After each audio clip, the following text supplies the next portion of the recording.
Olá, é com muita alegria que damos seguimento ao estudo da Revista Espírita de Allan Kardec. Este estudo sequencial, cronológico, semanal que temos feito e disponibilizado no Facebook e no YouTube.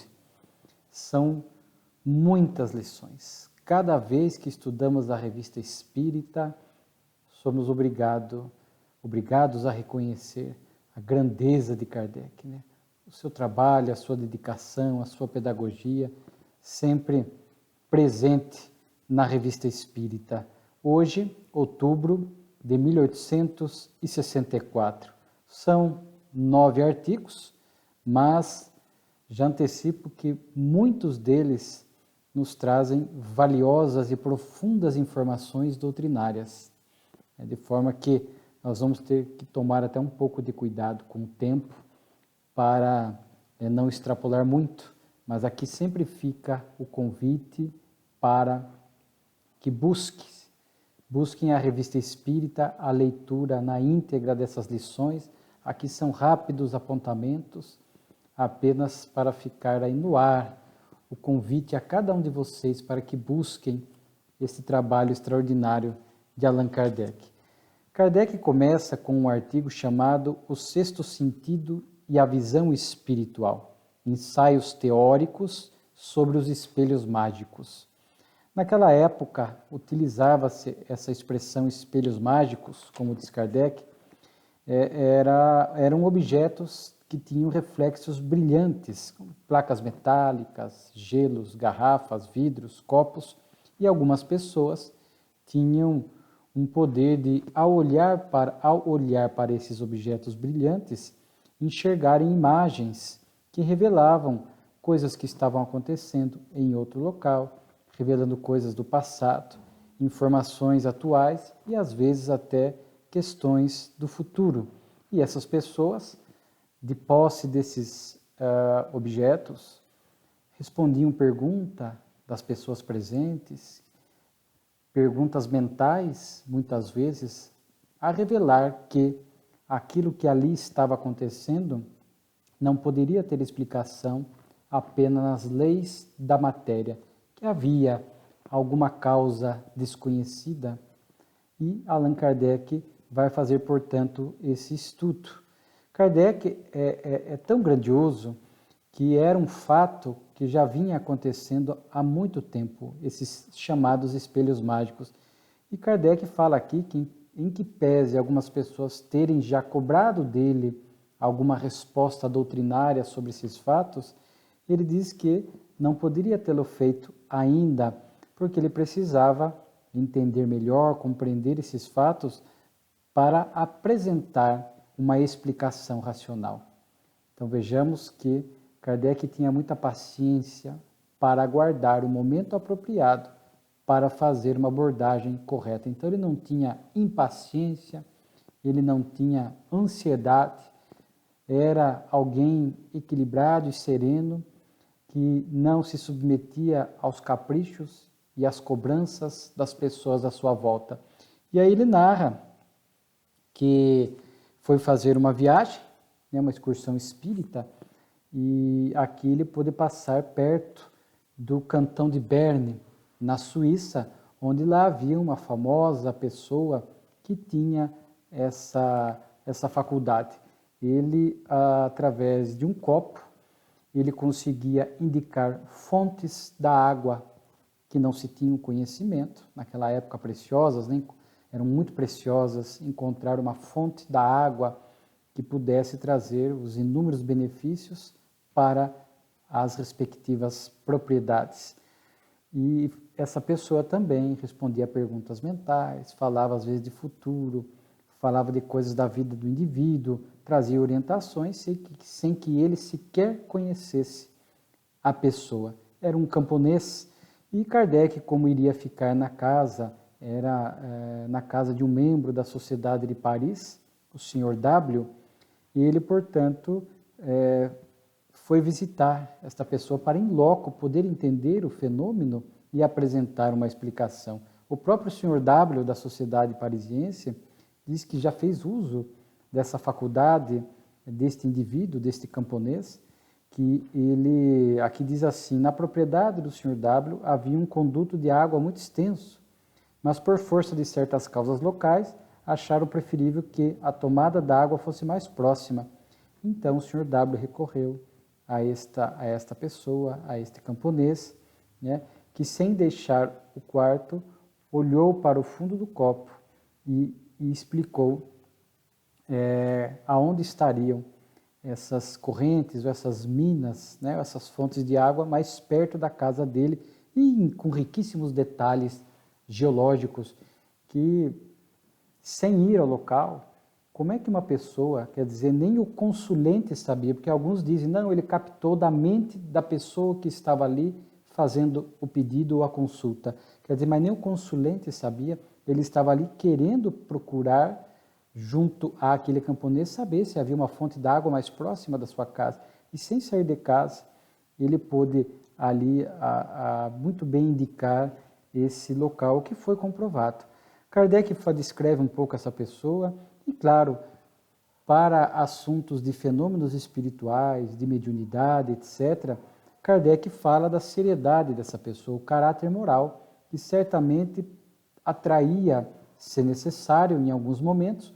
Vamos ver que o fenômeno pode ser anímico ou mediúnico, mas atraindo, por conta da seriedade, do bom uso, os bons espíritos para ali estarem. Porque a mediunidade, sabemos, uma faculdade neutra, vai depender do bom uso que o indivíduo faça ou não, atraindo, respectivamente, bons ou maus espíritos.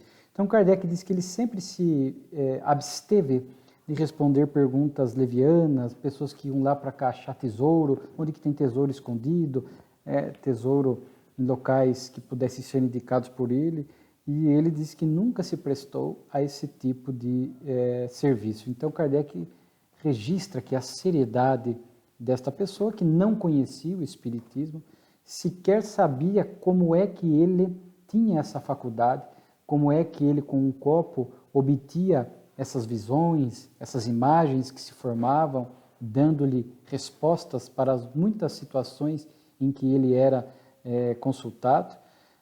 Kardec fala, inclusive, de que ele tinha até conceitos equivocados, acreditava em alinhamento dos planetas, signos, e, repito, nada conhecia de espiritismo, de influência espiritual, de relações fluídicas, etc., né? Kardec descreve esse copo, diz que ele tinha até um copo reserva, que foi indicado, né? E ele olha para o fundo do copo e entra, fixa o olhar, e Kardec diz que quando as pessoas fazem, portanto, as perguntas, ele olha fixamente para o copo e vê as imagens se formando na direção do fundo do copo, e ora, ele desvia o olhar do fundo do copo, e olhando para nenhum ponto específico, né? Não olha para nenhum ponto específico, e continua vendo essas imagens e respondendo. Kardec diz que ele já revelando o rumo da sua explicação, como o faria um sonâmbulo lúcido, né?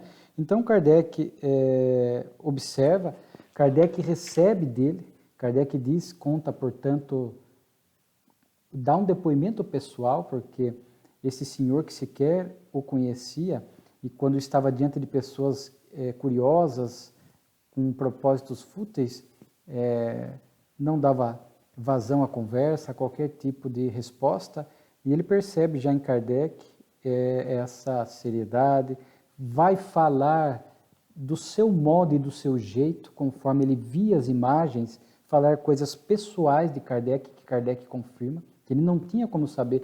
Kardec diz assim, ele até falou da minha tarefa na doutrina, da minha missão, do que eu já fiz, do que eu deveria fazer, do modo dele, mas perfeitamente correto, conforme os espíritos responsáveis pela tarefa de Allan Kardec aqui na Terra também já vinham advertindo. Então Kardec fala que havia uma concordância com o que os espíritos superiores vinham ao longo do tempo apresentando a Kardec. Falou de uma afecção, de uma doença que Kardec teve, então Kardec pôde perceber ali de início a autenticidade daquela faculdade, porque, conforme estamos vendo na Revista Espírita, Kardec sempre se preocupou com as fraudes. Por isso que ele não teve pressa nenhuma em estudar esse fenômeno, preferiu, pela complexidade, ir lá, verificar e trazer essa explicação. Kardec começa dizendo, ele vê sempre certo? Todas as respostas estão corretas? Não temos como saber. Mas aqui na Terra, o mundo atrasado, não há alguém, assim, ninguém da Terra é dado a infalibilidade. Então nós trazemos dificuldades, defeitos e muitas vezes podemos comprometer o resultado da faculdade. Então, alguém que se apresenta infalível, nem Chico, com a sua faculdade mediúnica extraordinária, se dizia infalível, se dizia um cisco, um pé de grama na sua legítima humildade. Então, nem Chico se apresentava como infalível. Então, Kardec diz que não há como saber, certamente não acertaria tudo. Como ele vê, eis o ponto essencial. É interessante que Kardec vai tentar fazer um estudo aqui, desfocando um pouco do copo. Kardec diz que o copo ali era apenas um acessório, que muitas pessoas tinham fenômenos iguais, sem o copo, de forma que o copo para ele poderia ser algo que o ajudasse a se concentrar, trazer segurança para a ocorrência do fenômeno, mas era algo acessório, portanto, dispensável para o fenômeno. E já aqui antecipando a humildade de Kardec, ele volta neste assunto na Revista Espírita de outubro de 65. Então, mas como o assunto está conectado, eu achei por bem trazer agora, antecipando a revista de outubro, onde Kardec vai perceber que esta conclusão sua estava equivocada. A humildade de Kardec de reconhecer um ponto que ele trouxe e que não estava adequado. Os espíritos acabaram corrigindo Kardec, porque para o indivíduo aqui em especial, este copo com um fundo brilhante tinha um papel imprescindível. Por quê? Porque era o brilho do fundo do copo que levava esta pessoa a entrar no estado de transe, num estado sonambúlico, num estado desperto da consciência, para poder fazer esses registros extracorpóreos. Lembrando que Kardec vai falar aqui da segunda vista, dupla vista ou sonambulismo desperto, que ele já havia estudado em O Livro dos Médiuns. É a explicação doutrinária que ele dá para este assunto. Em O Livro dos Espíritos, fica aqui a dica de estudo, ali do sono, do êxtase, do sonambulismo, São estados, gradações de desprendimento da alma. Sono primeiro, um desprendimento menos sutil, o sonambulismo, um maior desprendimento da alma, e o êxtase, um desprendimento ainda maior, permitindo ao espírito fazer registros mais amplos daquilo que acontece além da dimensão física. E Kardec muito bem vai falar do fluido perispiritual, dessas imagens que se formavam, das cenas que ele via. Repetimos, este fenômeno sonambúlico pode ser anímico, a própria pessoa olha o copo, o brilho, entra no estado sonambúlico, o seu espírito agora mais desprendido do corpo, fazendo esses registros extracorpóreos e vê coisas por si mesmo e apresenta aquilo que ele está vendo sem nenhuma interferência dos espíritos, anímico ou mediúnico. Quando os espíritos estão presentes e dirigem, ajudam em algum grau a produção do fenômeno sonambúlico, muitas vezes o sonâmbulo vê os espíritos, reproduz o que os espíritos estão ditando para ele, vê imagens que os espíritos estão criando e projetando, plasmando no mundo espiritual, mediúnico. Toda vez que há intervenção dos espíritos, é mediúnico. Então, no caso dele, por conta dos fatos narrados, não duvidamos que possam se dar as duas coisas. Há momentos anímicos e há momentos com respostas mais profundas que necessitam do socorro espiritual, um fenômeno mediúnico. Das gradações, Kardec fala, as mediunidades têm gradações variadas, intensidade de aspectos conforme o indivíduo. Em alguns essa percepção é permanente, pessoas que têm a vidência permanente, outras a vidência acidental em alguns momentos, outros visões mais claras, objetivas, outras visões um pouco mais entorpecidas, um pouco mais embaçadas, às vezes uma simples intuição. Então existe esta gradação que Kardec vem falar. E esta gradação, nós sabemos hoje, à luz da doutrina espírita, essas nuances quantitativas da faculdade mediúnica relacionada ao compromisso reencarnatório do indivíduo.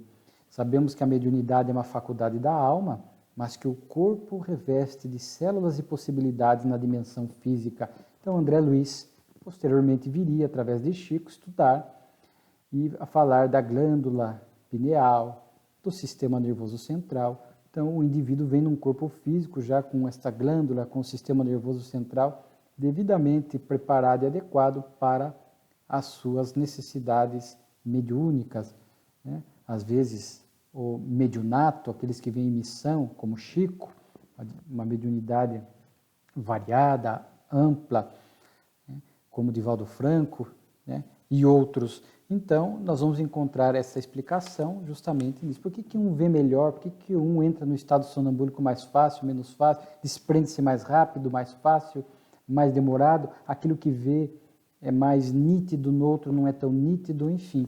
Então, nós temos aqui esta explicação. Então, Allan Kardec vai apresentar a explicação na visão espiritual, né? Nesse sentido espiritual, porque é a alma que vê. Então, ele olhava para o copo, o reflexo produzia este transe, este estado sonambúlico.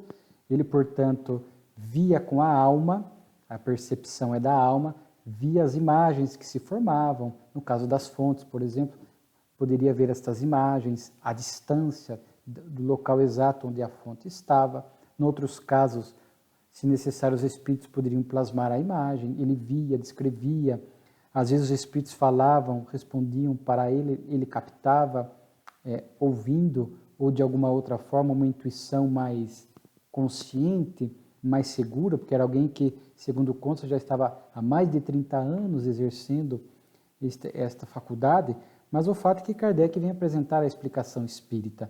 Como é que, sem a visão espírita, sem entender fluido perispiritual, que aquelas imagens e tudo aquilo que ele captava, formava-se dentro do seu campo perispiritual, do seu raio perispiritual ou do seu alcance fluídico perispiritual, e é aquilo, naturalmente, que ele registrava, portanto, e apresentava. Lia o pensamento das pessoas, as pessoas faziam as perguntas, muitas vezes, antes de externar verbalmente, ele já captava que o pensamento da pessoa entrava ali no seu, que o Kardec chamou de fluido perispiritual. Ele, nesse estado desperto, sonambúlico, fazia esses registros extracorpóreos, né? E, por conta da faculdade, a matéria não criava nenhum bloqueio e ele poderia, portanto, fazer esses registros e transmitir ali de viva voz aos encarnados que ali estavam. Kardec, portanto, faz um estudo muito interessante, né? Em vigília, tais percepções são vagas e difusas, inapreciáveis porque amortecidas pelos sentidos materiais. Não obstante, pode dizer-se que toda percepção extracorpórea é devida à ação desse sentido espiritual, que, no caso, supera a resistência da matéria. Então, a glândula pineal, o sistema nervoso central, apesar de estar encarnado, a matéria sendo este abafador das potencialidades da alma, mas por conta de tudo isso, o espírito, né, do médium, do sonambúlico, consegue fazer esses registros no ambiente em torno, ou a visão à distância, sem que a matéria exerça um bloqueio total. No estado de sonambulismo natural, ou magnético, de letargia ou de êxtase, os sentidos corporais, estando momentaneamente entorpecidos, o sentido espiritual se desenvolve com mais liberdade. As percepções pelo sentido espiritual não estão isentas de erro, né? Conforme nós falamos, é um mundo atrasado, a pessoa pode ver algo, os espíritos lhe apresentarem algo e ele interpretar errado, né? Então, Kardec aqui faz essa devida explicação, inclusive dessa questão de ser anímico e mediúnico, a depender da intervenção dos espíritos, faz um alerta sobre esses fenômenos quando o médium ou a pessoa sonambúlica falar do futuro. Tomar muito cuidado, nós já vimos em maio de 64, recentemente, sobre esses perigos de previsão do futuro, como os espíritos superiores são comedidos em relação a isso, só quando há muita utilidade e condições, os espíritos brincalhões fazem uso desse expediente, trazendo medo, insegurança, falando de eventos futuros, trágicos muitas vezes, que nunca acontecerão. Então, Kardec aproveita para fazer este alerta. É um artigo bem interessante, é que somente com a luz da doutrina espírita nós podemos entender. Transmissão do pensamento, Kardec vai citar aqui também uma notícia que saiu na imprensa, mas isso já em 1854, 10 anos antes, chegou ao seu conhecimento, assinado por Émile Deschamps, e esse autor, este Émile, ele vai fazer uma narrativa pessoal de algo que lhe aconteceu em 46, enquanto ele viajava pela França, quando ele foi viver uma loja, ali tinha uma pessoa que ele trabalhava, uma jovem, que lhe chamou a atenção. Ele disse que algo misterioso o atraiu a ela. Ele foi até ao local e percebeu que ali, somente com ela, ele conseguia captar o pensamento dela. Então ele fez várias revelações a ela, ambos ficaram surpresos, porque para ele também era algo novo. Falou do nome dela, o nome completo, né? Daí a moça pensou até que ele sabia de alguma coisa dela por conta da vizinhança, né? Aí ele voltou à loja no outro dia, naturalmente que criou-se um vínculo ali entre eles. Eu lhe pedia que pensasse em algo, sem nada me dizer, e quase que imediatamente eu lia em sua fronte o pensamento não explicado, né? Lia como se fosse num livro aberto, mas ela não conseguia ler o meu pensamento, né? Então ele narra outros episódios aqui, que certa vez ele estava em casa, ouviu uma voz dizendo que Sara, o nome dela é Sara, Sara está doente. Ele foi até lá, descobriu que de fato ela estava doente, ela estava num sono febril, e ele conseguiu ver o que ela estava sonhando e descreveu para o médico. O médico achou que era loucura, mas quando ela acordou, despertou do estado febril, ela narra pouca coisa que ela lembrou, que era que ela estava numa ópera, e ela descreve isso e o médico realmente fica impressionado. Então, novamente, a explicação espírita. Como explicar essas transmissões do pensamento? Senão através dessas percepções extracorpóreas. A faculdade da alma. Somos corpo, perispírito e espírito. Então, é o espírito que faz estes registros. O perispírito é este agente intermediário, este corpo semimaterial, que também colabora para esses registros, fazendo com que chegue até o corpo físico, que não cria este bloqueio, como acontece com a maioria de nós, porque nós estamos fazendo registros extracorpóreos, porque somos espírito, mas nem tudo vem para o consciente, nem tudo o cérebro, ou quem não tem essa mediunidade mais ostensiva, o cérebro, a matéria, abafa tudo, não deixando vir para o consciente. Mas alguns, a glândula pineal, o sistema nervoso central, permitem que isto aconteça, né? Então, aqui no caso, Kardec fala, né? A gente sabe hoje, à luz da doutrina espírita, que Sara pensava, ao pensar, ela emitia ali um fluido mental, uma matéria mental, que entrava naquele raio, ou naquele fluido perispiritual dele, fazia, portanto, este registro, e isso chegava ao seu cérebro físico. Portanto, ele lia o pensamento dela, como ele mesmo disse, como se fosse um livro aberto, né? Kardec, então, vai explicar isso. São muito frequentes essas transmissões do pensamento. Muitos admitem uma vida espiritual, mas sem relação direta com a vida orgânica. Alguns admitem um espírito, mas não conseguem entender a fundo essa relação. Como é que acontecem esses fenômenos que envolvem esta interferência entre o físico e o espiritual e o físico. Aí Kardec faz aqui um parágrafo extraordinário, porque o Espiritismo vem nos falar desta ligação íntima entre a vida espiritual e a vida orgânica enquanto ainda estamos na Terra. Por exemplo, a influência dos espíritos em nossas vidas, o processo obsessivo, as inspirações superiores, né? Diz que a destruição da vida orgânica e persistência da vida espiritual após a morte, a ação do fluido perispiritual sobre o organismo, a reação incessante do mundo invisível sobre o mundo visível é recíproca. Então ele vai apresentando todos esses conceitos que o Espiritismo nos traz para que a gente possa entender não só aquele fenômeno do sonâmbulo do cantão de Berne, na Suíça, mas como também esta questão da transmissão do pensamento através dessa radiação fluídica. André Luiz veio estudar a fundo esta questão do pensamento na obra Evolução em Dois Mundos, Mecanismos da Mediunidade, em especial nessas duas obras, faz um estudo muito profundo do ato de pensar, uma corrente eletromagnética que se emite ao se pensar, de forma que em situações excepcionais como esta, é possível haver esta captação, né? Então, Kardec diz assim, mas por que a moça não conseguia ler o pensamento dele? Porque num a visão espiritual era desenvolvida, noutro não. E aí Kardec vai falar assim, poderia ler com a mesma facilidade o pensamento de todo mundo? Ele não o diz, mas é provável que não. Por que ele conseguia só da moça? Por que aconteceu com Sara? Porque de indivíduo a indivíduo podem existir relações fluídicas que facilitem essa transmissão e não existir do mesmo indivíduo para uma outra pessoa. As afinidades fluídicas de vidas passadas.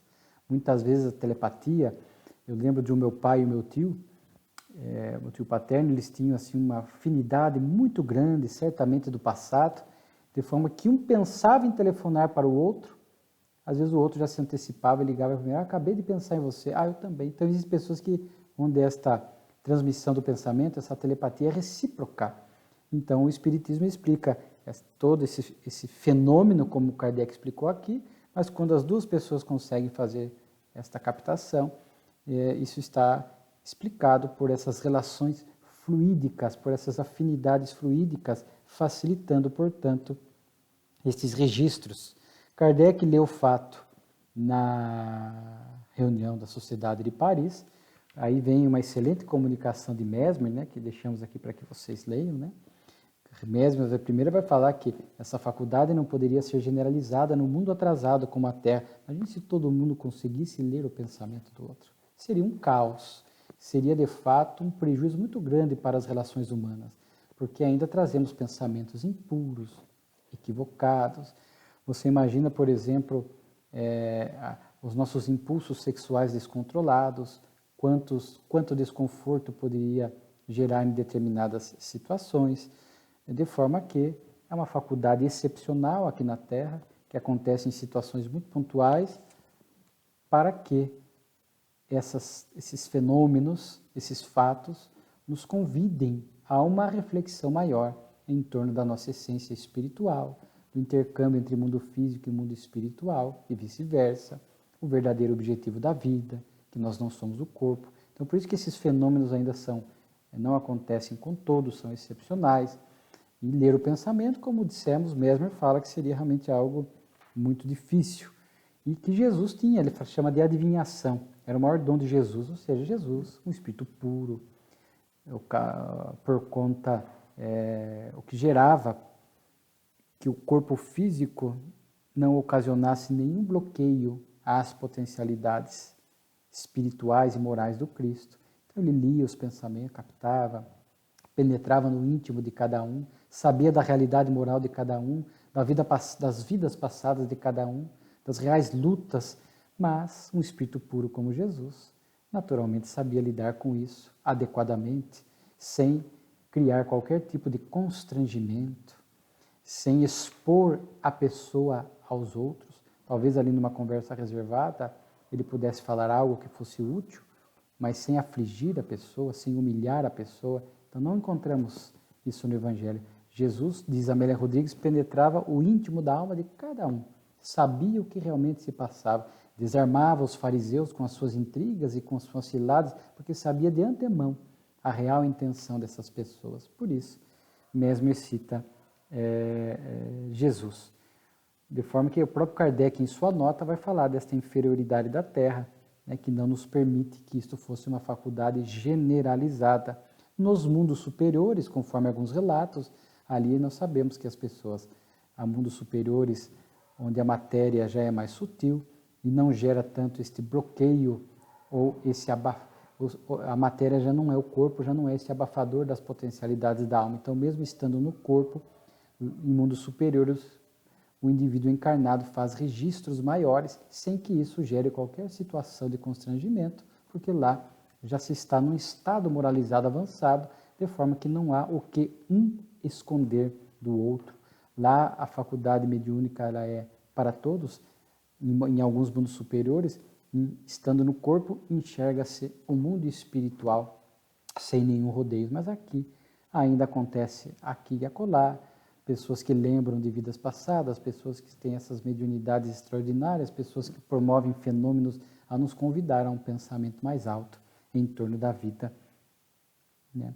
E Kardec, portanto, fala-nos a respeito disso neste artigo, que Deus permite para que nós pudéssemos melhor compreender a nossa essência espiritual e nos advertir de trabalhar a nossa depuração para não termos que a temer.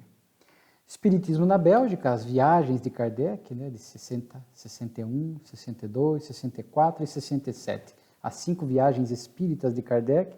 Aqui ele havia feito a da Bélgica, visitou Bruxelas e Antuérpia.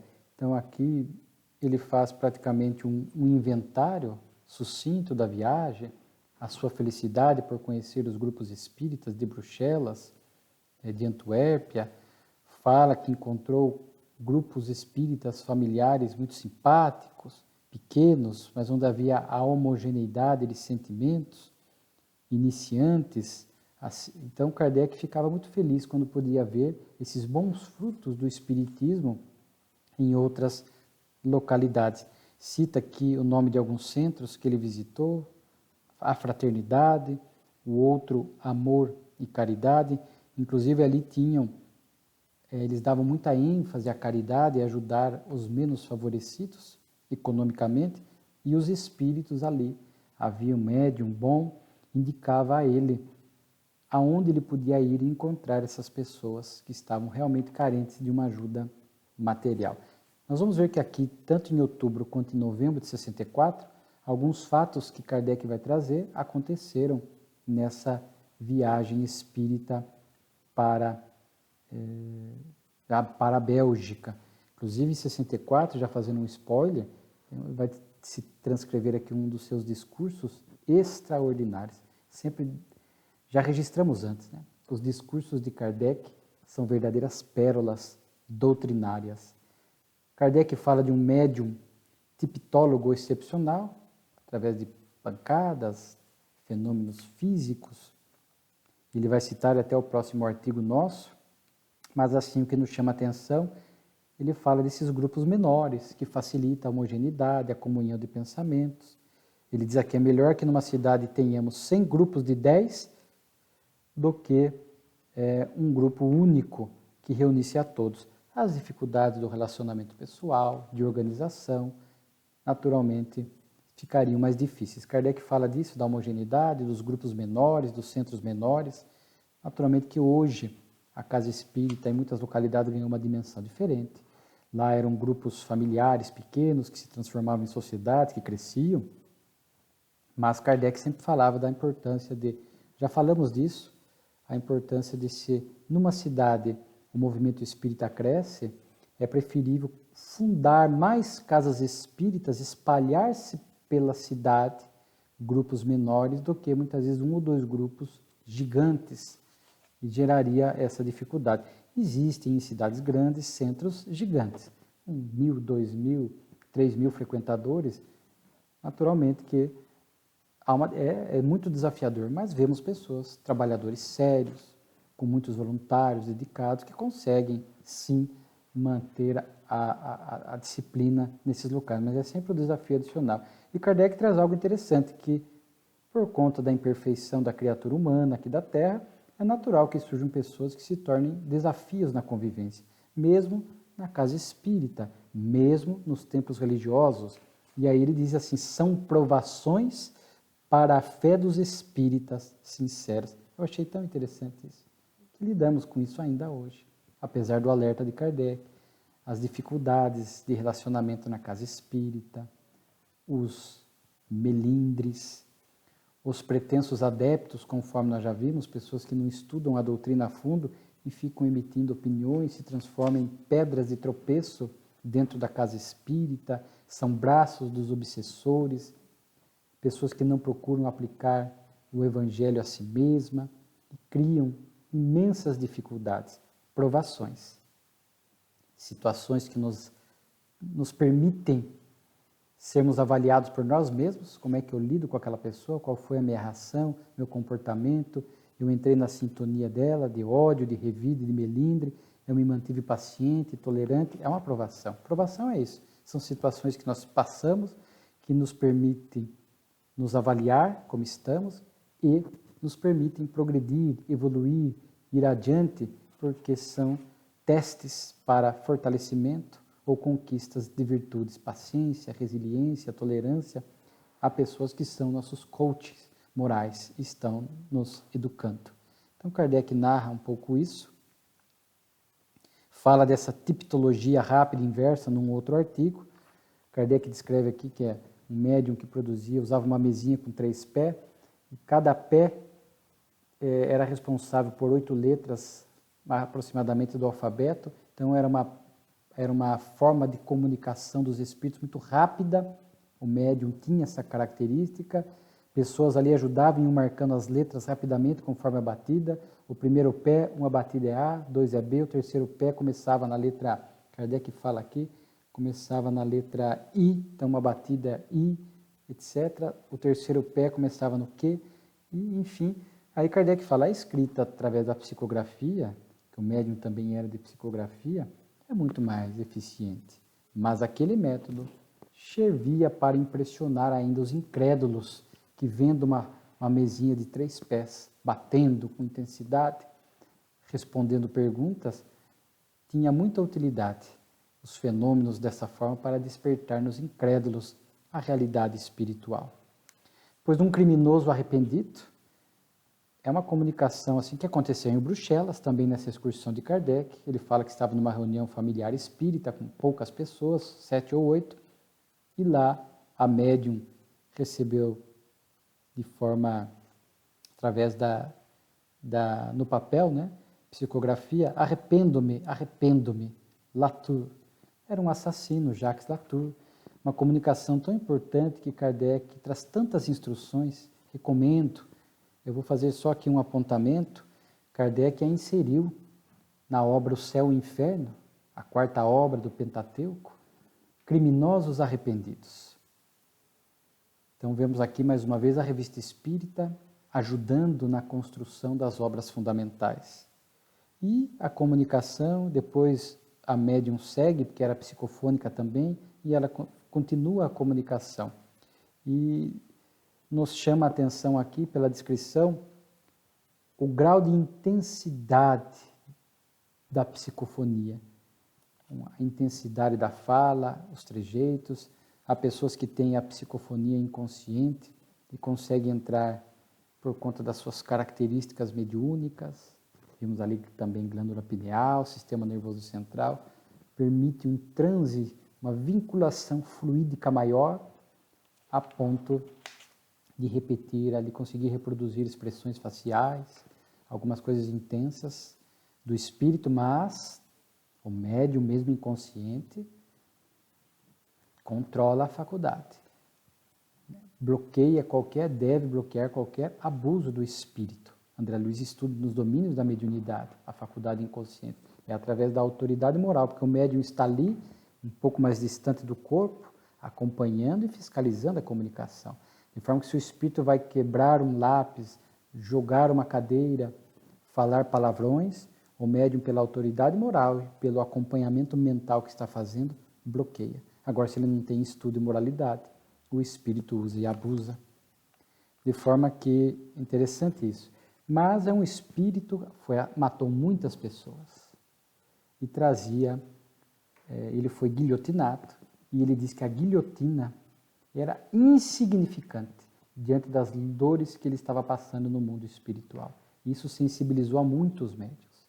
Para nós espíritas, mesmo diante de um criminoso, um homicida contumaz, o nosso olhar de tolerância, de acolhimento, de prece que aconteceu aqui nesta reunião mediúnica que Kardec esteve presente. E em muitas reuniões mediúnicas nas casas espíritas, quando pessoas endurecidas, criminosas, vão ali e devem receber o acolhimento, a orientação, a vibração de amorosidade dos médiuns e dos frequentadores que ali estão, para sentirem-se esses espíritos acolhidos. São nossos irmãos de caminhada.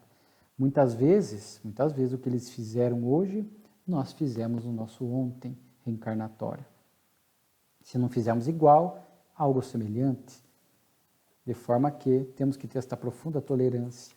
E ele falava desse sofrimento, e o que mais ele falava aqui, os olhares das vítimas. As vítimas estão em redor de mim, me mostram as suas feridas, me perseguem com seu olhar, estão diante de mim, as vejo todas, não as posso evitar, e este mar de sangue, este ouro manchado de sangue, tudo sangue, o sangue me embriaga. Sabemos que muitos homicidas se deparam com os olhares das vítimas do lado de lá, ou não, pessoas a quem nós prejudicamos aqui de outras formas, não apenas matando, mas há tantas formas de prejudicar a pessoa, matando a esperança, matando-lhe as emoções, no sentido de nos tornamos aí um verdadeiro verdugo na vida da pessoa, e depois, no mundo espiritual, vamos ter que lidar com este olhar das vítimas, que muitas vezes não nos perdoando, e o fato dela nos perdoar não nos apagam os erros. Estamos em débito com a legislação divina, com a própria consciência. De forma que ele fala desse sofrimento, muito parecido com aquele castigo pela luz que vimos em julho de 64. Vejamos aqui as expiações no mundo espiritual, que muito se estuda a expiação e as provações no cenário físico, mas também existem provas, expiações, conforme estamos vendo. E não poderíamos deixar de dizer, às vezes até aqui na Terra, no mundo de provas e expiações atrasado, até missões no mundo espiritual. Dr. Bezerra, um espírito missionário, que já teve a oportunidade e foi convidado a ir a mundos superiores e preferiu ficar na Terra. Então, quando ele encarnou como Dr. Bezerra de Menezes, em missão. E no mundo espiritual, trabalhando pela doutrina, pelos sofredores, por tantos e tantas pessoas, em missão, no mundo espiritual. E aqui vemos um espírito em expiação, no mundo espiritual, com os olhares das vítimas e tal. E ele faz um apelo, que para mim é o ponto alto aqui da sua comunicação, que depois, na revista seguinte, de novembro de 64, esse espírito volta a ser evocado numa outra localidade e continua com o mesmo discurso, o mesmo alerta, que é muito útil para nós. Por isso que as comunicações espirituais servem de alerta para os médiuns. A reunião mediúnica é um aprendizado imenso, é uma terapia em grupo, conforme já tivemos a oportunidade de registrar. Os espíritos em sofrimento estão recebendo ali todo o acolhimento necessário e possível naquele momento. E os médiuns, os encarnados que ali estão, aprendendo muito com essas comunicações. Oh, se todos os homens pudessem saber o que há além da vida, saberiam quanto custa fazer o mal. Não haveria mais assassinos, criminosos nem malfeitores. Gostaria que todos os assassinos pudessem ver o que vejo e o que sofro. Oh, não haveria mais. É muito horrível sofrer o que eu sofro. Oreis por mim. E eles, os encarnados ali, tocados por seus lamentos, realmente acolhem aquele espírito. Ele agradece depois, é evocado depois, e vai falando dos benefícios da prece, mas que ele não conseguia se libertar ainda dos olhares das vítimas.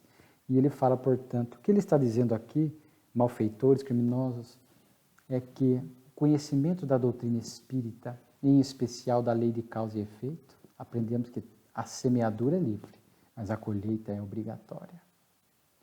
De forma que não há penas eternas. O sofrimento desse espírito, de Latour, é transitório. A misericórdia de Deus, o amor de Deus, lhe dará oportunidades de reparar todos esses erros. Mas a gente percebe aqui que não há remissão dos pecados. Jesus disse, A cada um será dado segundo as suas obras. De forma que, com o conhecimento do Espiritismo, evitar a todo custo fazer um esforço moral para errarmos o menos possível. Porque todo erro gera um débito. Aqui ele fala de um assassinato, mas assim nós poderíamos ampliar qualquer erro, qualquer mal causado por nós, qualquer prejuízo a alguém, qualquer desvio de verba pública, qualquer questões equivocadas que façamos que venham a causar prejuízo à sociedade, a outrem, à vida, a nós próprios, isto gera expiação. E não há como apagar isto. Não há uma borracha como se o perdão de Deus apaga os nossos erros. Não. O perdão e o amor de Deus, Pai, nos dá uma nova oportunidade de nos reeducar, de acertar o passo, o caminho, arrependendo, como ele está aqui arrependido. Aí, conforme está em céu e inferno, arrepende-se, aí vem a expiação, o sofrimento moral. Veja o sofrimento moral dele aqui. É que eu li trechos, mas leiam a comunicação inteira que está na obra O Céu e o Inferno, ou aqui na revista, de outubro e novembro de 64. Nos comove. Nos comove. É a expiação desse espírito de sofrimento moral. Mas terá que reparar. Reparar pela dor ou pelo amor. A lei de Deus não é de dor, de castigo, é de reeducação. Simão, Pedro, o amor cobre uma multidão de erros. Certamente aprendeu com Jesus essa lição. De forma que tomemos cuidado. Eu fiz e ninguém ficou sabendo, mas a nossa consciência registrou e a lei de Deus. Depois teremos que dar conta disso no mundo espiritual. Quantas pessoas levam uma vida de erro às escondidas? Uma vida dupla, tripla, uma traição conjugal às escondidas a vida toda. Depois chegam no mundo espiritual, não há como esconder, não há como apagar. Nós vamos nos deparar com estas expiações, com esses dramas, com essas aflições, lamentando como Latour, pedindo uma nova oportunidade, às vezes pedindo perdão às vítimas, para que nos perdoem. Muitas nos perdoam, mas não apagam a necessidade da reparação. Outras não perdoam e ficam perseguindo com os olhares, sem que nós consigamos nos furtar delas. É a expiação. Aí está a expiação, não conseguir se furtar desses olhares das vítimas do mundo espiritual. Então vejamos que é uma lição muito abençoada. Não façamos nada errado. Claro que às vezes acabamos errando coisas pequenas, mais por fragilidade do que por maldade, como disse Jesus a Simão. Mas o orar, o vigiar e orar, como recomendou Jesus, para que evitemos de causar prejuízos a quem quer que seja. Não, mas ninguém viu, a consciência registrou, a lei de Deus registrou. Então, o conhecimento espírita, desta certeza de que vamos colher o bem e o mal que fazemos, deve ser para nós este verdadeiro freio moral. Ainda que eu tenha um impulso, eu sei, como Paulo diz, que tudo me é lícito, mas nem tudo me convém, porque eu vou colher os efeitos disso tudo. Eu contenho, seguro o impulso, até que nós vamos disciplinando e nos educando através dos novos hábitos, novos comportamentos, até quando eu já não tenha mais este impulso. Então, o conhecimento espírita, para muitos de nós, é um freio moral. Não vale a pena. Vejamos a descrição desse espírito, né? E Kardec também aqui vai falar de um estudo moral muito interessante, uma volta da fortuna. Um filho que ficou muito rico e o pai que era rico ficou pobre, um revés. E este filho não ajuda o pai de jeito nenhum. O pai teve que entrar na justiça pleiteando pensão alimentícia e o filho, para burlar a decisão judicial que impôs o pagamento, transfere tudo para o tio paterno para burlar, criando uma situação ali, uma situação de fraude. O que aconteceu?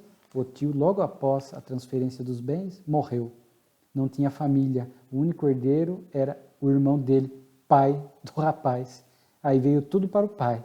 E o pai ficou rico e o filho ficou pobre. E aí Kardec fala dessas vicissitudes da vida, né? Dessas expiações imediatas. O filho aqui possivelmente já estava passando por uma expiação instantânea, imediata. A gente acha que às vezes a expiação vai ficar para outra vida.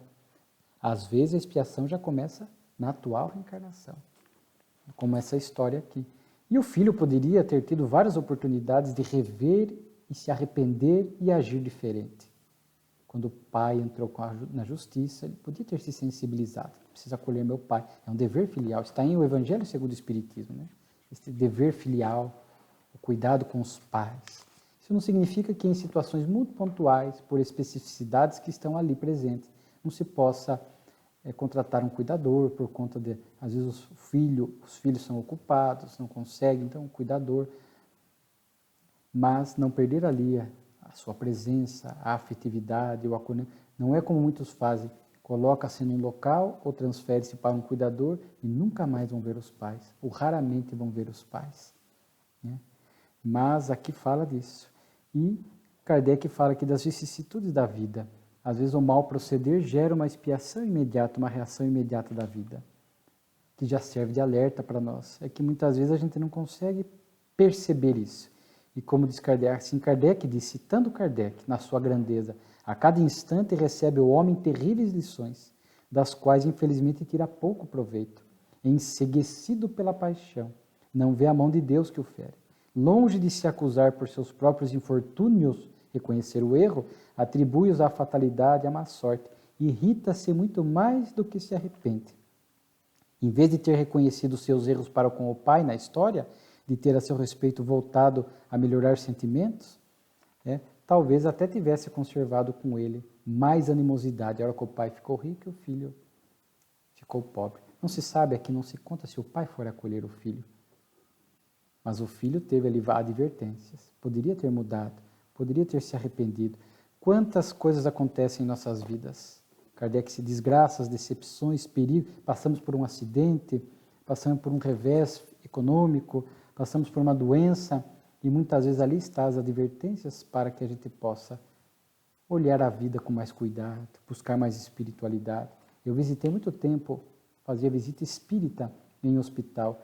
Quantas vezes a pessoa ali, sob o impacto do acidente, sob o impacto da doença, não, eu preciso mudar, preciso parar de fumar, preciso voltar para o templo religioso, preciso buscar Deus, preciso orar mais, enfim. E aí alguns que às vezes a gente conhecia, que tínhamos algum vínculo próximo ou não, depois encontrávamos a pessoa, o homem velho. As velhas inclinações que ainda são muito fortes dentro de nós. Sob o impacto da vicissitude, queremos mudar, mas depois passa. Alguns mudam, escutam essas advertências da vida e recomeçam uma nova existência. Renascer na própria vida é isto. Renascer na própria vida, como aquela simbologia de Lázaro, estava morto e viveu, ou a parábola do filho pródigo. Estava morto e viveu, estava perdido e foi achado. A vida nos manda muitas lições e advertências, não só às vezes através de decepções e coisas trágicas, através de outras formas também. Muitas lições e convites nos chegam diariamente, não falta socorro para ninguém.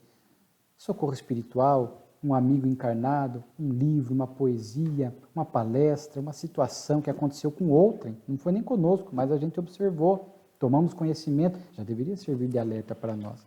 Mas a gente critica, quando é com a gente, critica, acusa a Deus, acusa a vida, se irrita e pior, às vezes criamos uma animosidade, um ódio maior. E o que deveria ser um despertamento de consciência acaba se tornando algo pior para nós, porque o indivíduo enceguecido pela paixão, como diz Kardec. Então é uma história muito interessante, que poderia ter tido um desfecho melhor, se o filho soubesse entender. Então, diante dessas advertências, ou de erros que pratiquemos, não esperemos a expiação na outra vida. Não, agora que eu já fiz, não. Me arrependo, sofro moralmente por aquilo e vou reparar. Procurar, diz Kardec, reparar nesta vida. Talvez não consigamos reparar tudo sobre algo, um resquício de expiação para outras vidas, mas já começamos a reparar.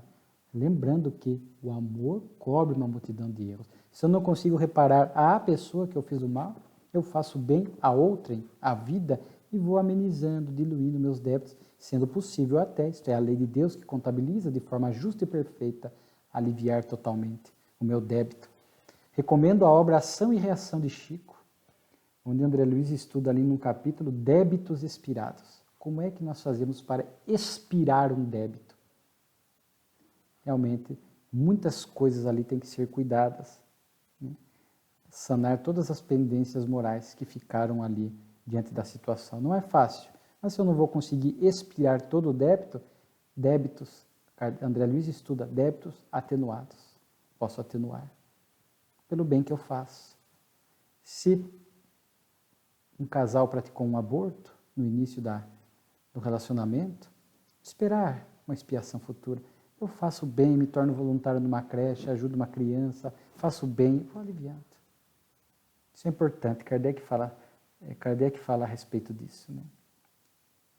Muito interessante. Uma vingança, aqui a importância, o quanto o conhecimento espírita, o conhecimento do Evangelho, o conhecimento de Jesus nos traz responsabilidades. A quem mais foi dado, mais será pedido. Simples, vou sintetizar por causa do tempo. Kardec narra um fato que foi divulgado, que ocorreu em Marsella. Um marido matou um padre, uma autoridade religiosa, porque este estava tendo um caso com a sua esposa, já há muitos meses, há 15 meses. Ele descobre e mata o padre.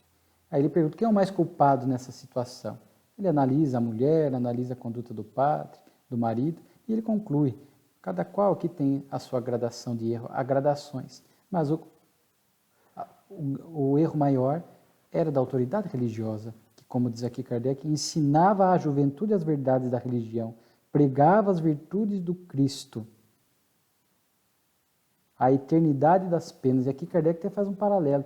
Nem a eternidade das penas, porque a autoridade acreditava no inferno, foi capaz de fazer com que ele parasse com o erro.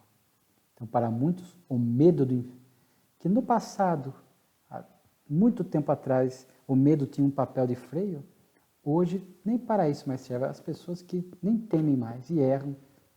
Eu acredito na remissão dos pecados, de forma que o medo não é um método educativo eficaz. Inibe momentaneamente, às vezes, parcialmente, mas a pessoa, quando tem oportunidade, volta a fazê-lo.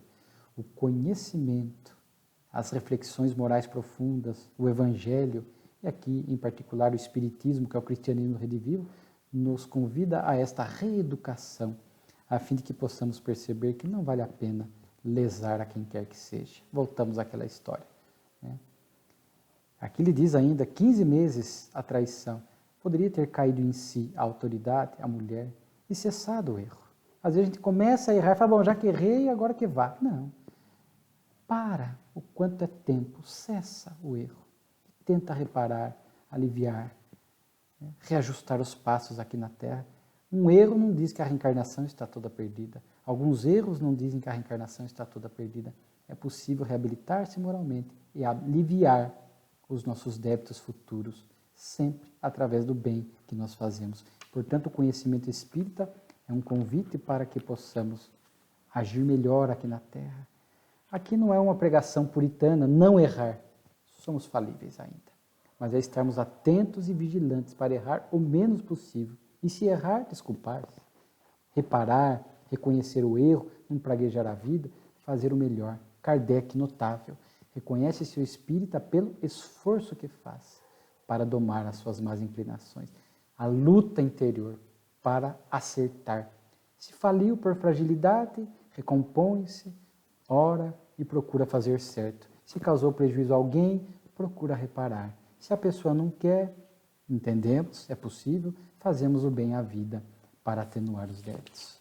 Então, uma lição extraordinária, mas a quem mais foi dado, quem mais conhece o Evangelho, Jesus, mais tem responsabilidade. E Kardec encerra com variedades, falando de uma sociedade alemã que a imprensa falsamente atribuiu ao Espiritismo de achadores de tesouros. Kardec diz que o Espiritismo nunca se imiscuiu nessas coisas, nunca se preocupou com essas quinquilharias de procurar tesouros. Não era algo leviano que se atribuía ao Espiritismo. E um quadro espírita na exposição de Antuérpia que ele estava visitando. Era a arte espírita que se iniciava naquela época. Hoje expandiu-se bastante com músicas, poesias, teatros, filmes, quadros, né? Mas naquela época era um início da arte espírita e Kardec fazia questão de enaltecer isso. Vejamos. Quão grandioso a Revista Espírita de Kardec, quantas reflexões aqui em síntese. busquem, leiam. Com certeza, muitas coisas valiosas nós podemos extrair doutrinária e moralmente da Revue Spirite de Allan Kardec. Muito obrigado.